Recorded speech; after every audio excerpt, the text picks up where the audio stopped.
today it was kind of a thing became clear. So for the last 4.5 years, I've taught about dying to self.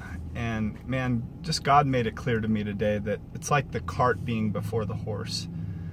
Until someone experiences the love of God and they understand the love of God and that they are loved and accepted by God, dying to self does not make sense. A laying down of the self-life does not make sense. The thing that changed for me 6.5 years ago is that I never understood the love of God. I knew about religion. I knew about needing to do certain things in order to receive things from God.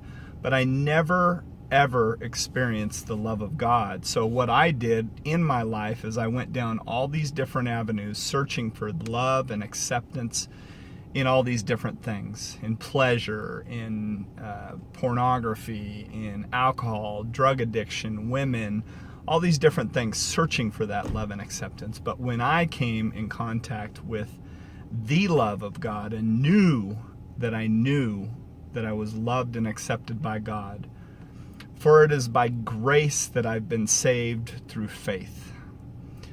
It is not by myself, but is a gift of God, so no one can boast, right?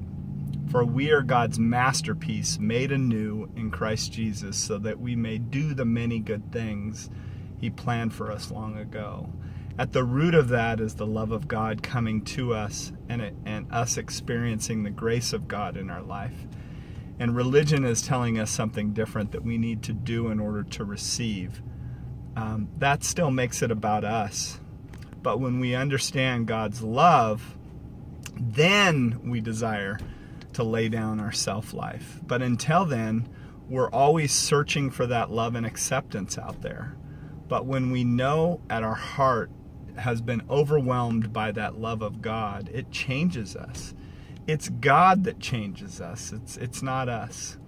It's the beauty of His love and mercy and grace that changes the life forever. So I've been telling people, you need to die to self in order to receive. And I've been off.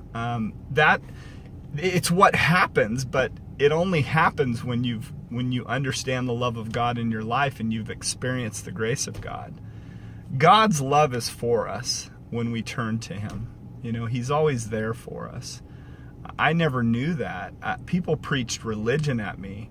You hear people, you're going to go to hell if you don't change your ways. And I'm like, well, I'm pretty screwed up. I can't go to God.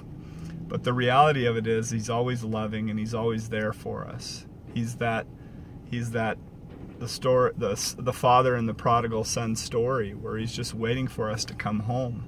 Come to me, all who are weary and carry heavy burdens, and I will give you rest. And then you can experience that rest, and then it's yoking yourself to Him and learning from Him and experiencing more and more rest for your soul. And things become more and more clear as we pursue. And in the process, it's, God, I believe, but help any unbelief.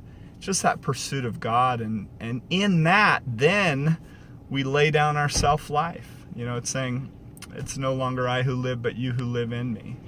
And that's freedom. So forgive me on part of my teaching. I think my heart was right, but I just didn't have clear vision. And God's making more clear and clear as I go along. And even when I fail, He loves me still. And He loves you still. Just come to Him and let Him give you rest for your soul.